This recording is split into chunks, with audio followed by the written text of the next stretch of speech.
today we're going to take a look at my Canon RF lenses. So to start, I'm going to talk about how I'm utilizing these lenses on the R5C and what type of stuff that I'm shooting.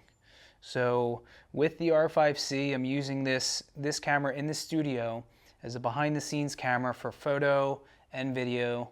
You know, whether that's product review, whether that's behind the scenes on some of our shoots, or if it's any type of vlogging stuff. Also using it for family vacations, backpacking, camping, anything in the outdoors.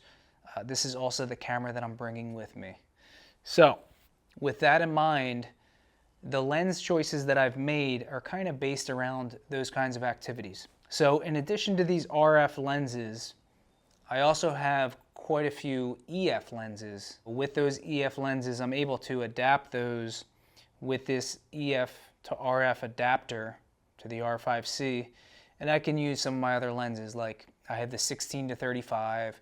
I also have the 100 to 400 if I'm doing any sort of wildlife photography or wildlife filming. But for most of the content that I'm making, I'm using these three lenses. So to start, we have the Canon RF 16mm 2.8. I really love this lens. It's a very wide angle lens. Some of the things that I love about this is, one, it's RF mount, so it natively mounts to the R5C. Also, the autofocus is really, really good.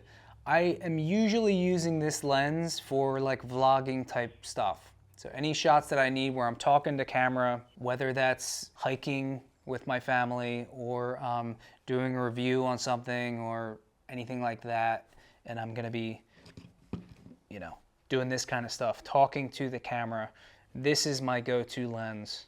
I just actually got this recently. I had the RF 28mm pancake lens.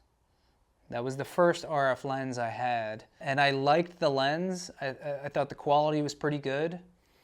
The problem with the 28mm pancake is, although its form factor is amazing, it is so tiny and lightweight. It's perfect for a walk around type lens. The 28mm is kind of a weird focal length where if you're doing vlogging, it's a little bit too tight. And if you're doing any sort of landscape or expansive type shooting, whether that's video or photo, it's a little bit too tight. If you were to choose one lens to have a walk around lens where you're getting like street photography or in the field portrait stuff, the 28mm would be a great choice. But if you need something where you're going to be doing vlogging, you're going to be doing wide angle stuff, it's just a little bit too tight in my opinion.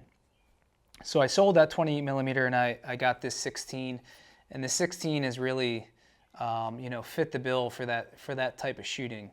I love this lens. It's not perfect optically, but it's plenty good enough for anything that I'm doing, and I love the autofocus.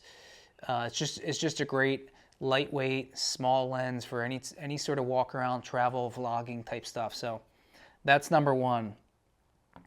The next lens that I have is the Canon RF 35. So the reason why I got this RF 35 is because I needed something to complement this 16mm for any type of walk around shooting.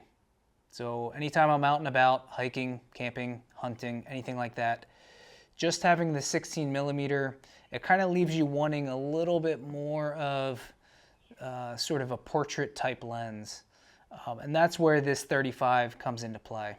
It's still pretty small and lightweight, which allows it to be a good travel lens, much nicer bokeh, and it's a really, really beautiful portrait lens. I find the 35mm focal length to be just a great combination of being able to tell the story and show some of the environment and also isolate the subject and get some really nice portraits.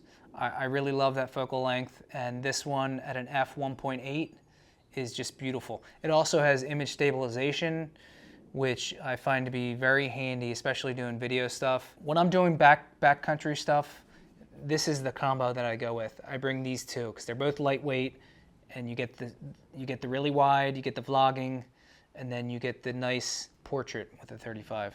The next lens we're going to talk about is the Canon RF 24-70. And this lens is absolutely beautiful. The quality of this lens is just amazing. It's really, really sharp. Optically, it's like almost flawless. You have the range of 24-70. It's 2.8.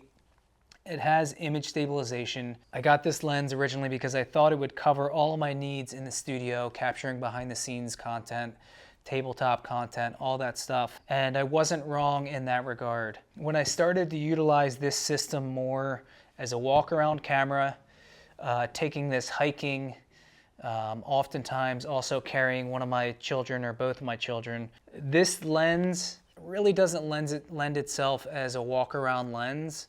If you're going to be doing any type of hiking or walking around, it's just really the one downside to this lens is it's just so big. So I've found myself not using it as much the more and more I'm outside and out and about with this camera. It's kind of why I gravitated towards these sort of lighter, smaller RF primes as of late. So with that being said, I'm kind of on the fence about selling this lens. As nice as it is, it's just really big and heavy. And I find myself leaving this at home and just taking these lightweight lenses where, you know, they don't weigh me down, they're easy to move. Right now it still kind of does have a place in the studio, you know, with that functionality of 24-70, doing tabletop stuff, doing detail stuff. But I'm sort of on the fence of selling this lens. It's also really, really expensive. So I could sell this and buy a few other lenses, you know, with the same price. So it's a beautiful lens, but I'm on the fence about keeping it. If there was another RF lens that I would get, it would probably be the 85mm, the f2. That would kind of complete my package. And the 16, the 35, and the 85, I think that would be a perfect package. They're all relatively lightweight, they're RF mount, they all have autofocus. That might be my next move with RF lenses. But so far, this is what I have. I hope you liked the video. If you have any questions about how I use these lenses, please leave that in the comments. And thanks for tuning in.